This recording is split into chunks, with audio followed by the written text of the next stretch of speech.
good, everybody? It's your boy Everton. In today's video, I'm going to tell you about my biggest gripe with Mint Mobile, which is basically that it streams video at 480p. And then, if you choose to go beyond that, you might run into some buffering issues. It's happened to me. It's happened to other people that have commented on my video. And I found a solution to that. I'm here to talk about that today.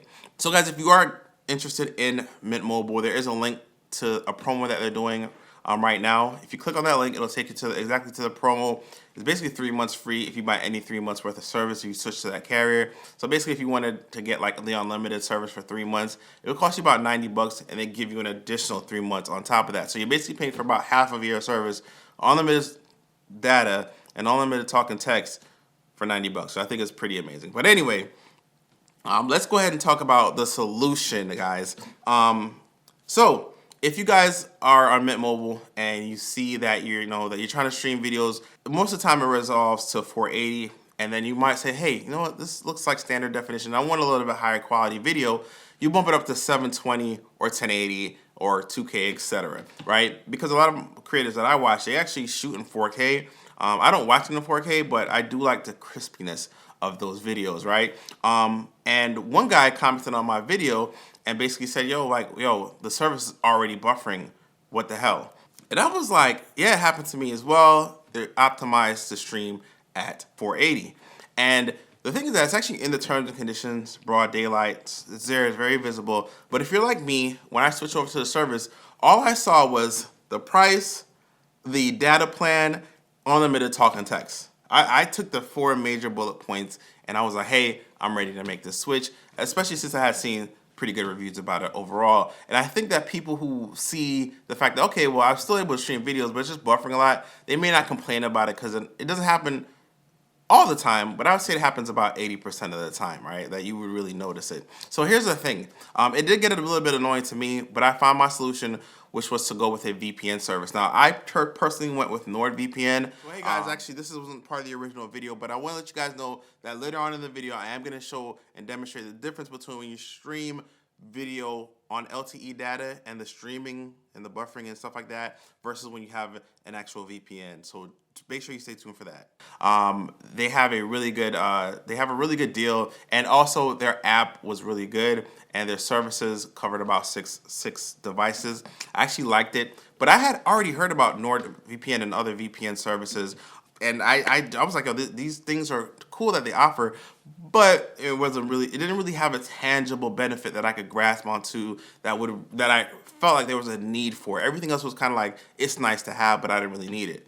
Until now, and FYI guys, I actually get why Mint Mobile does that, right? So most of the time when we're streaming on when we're looking on the internet on our phones, we're usually looking at static, low data intensive stuff. Like even if you're on Instagram, like a lot of those images and those videos are super compressed so that you can get a lot of data without putting too much strain on your data plan. But YouTube, even though they're also compressed, 1 hour of 1080p video takes about 3 gigabytes of data with YouTube's compression. So that's a very heavy data intensive thing. And I believe that Mint Mobile basically just has that condition where maybe that's their condition to run on T-Mobile's towers. They have the technology to kind of suppress the video speeds down to 480 so that they don't put too much burden on the bandwidth. So the way that NordVPN or any VPN service really is able to actually bypass this data throttling for video streaming is that they actually encrypt the internet connection between your device and the internet service provider. So Mint Mobile, who would be your internet service provider because you're getting data from them at this time, is not really able to see what you're doing online with your phone or with your device.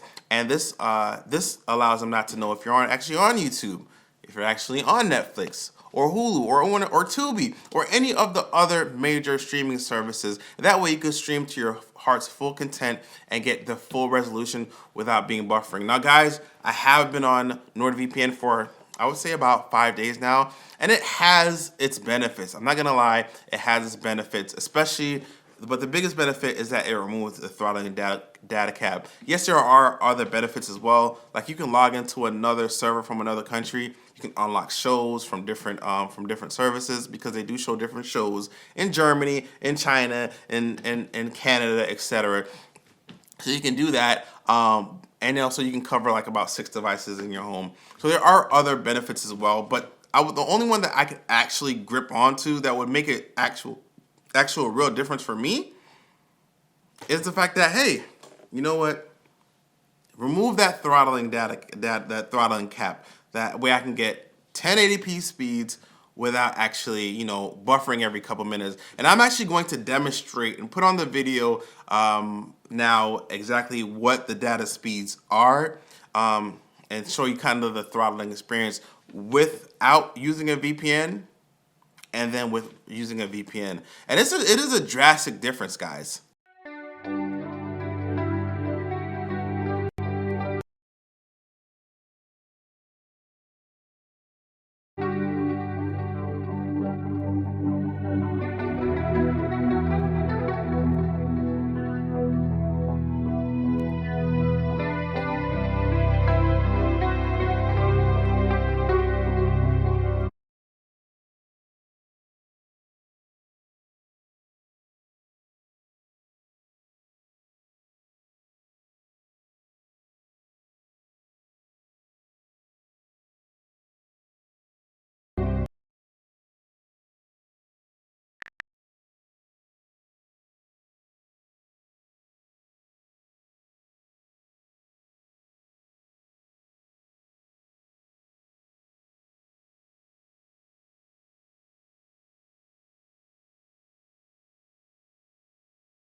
Hey guys, so I actually just watched the video back, like the difference when I went from 480 and then I tried to go to 1080, and the long buffering that happened when I was on Mint Mobile. When I actually entered the VPN settings and I connected, how it was streaming at 2K resolution with barely any buffering. I mean, only time that it slightly buffered was when I would drag to another video part of the video that I wasn't watching it. It would still do that normal, typical ramp up delay for any 2K video. That's super dope. Super dope. I just want to make sure that you guys understood what that was about. All right, back to the rest of the video. Sorry that I had to butt in. So guys, also when you're using a VPN service, one of the things that I wanted to tell you guys about is some of the benefits and also some of the obstacles that come with it. Now, number one of the biggest drawbacks is that it does affect the speed a tad bit with your internet connection. So actually, if you're at home, if you decide to use NordVPN and you're for Wi-Fi, which I suggest actually everyone utilize that if you can, it does take a hit on the speed. It's not drastic, but you're gonna notice that like if you run a speed test, you used to get 200 Mbps per second. It might drop down to like 175 or something like that.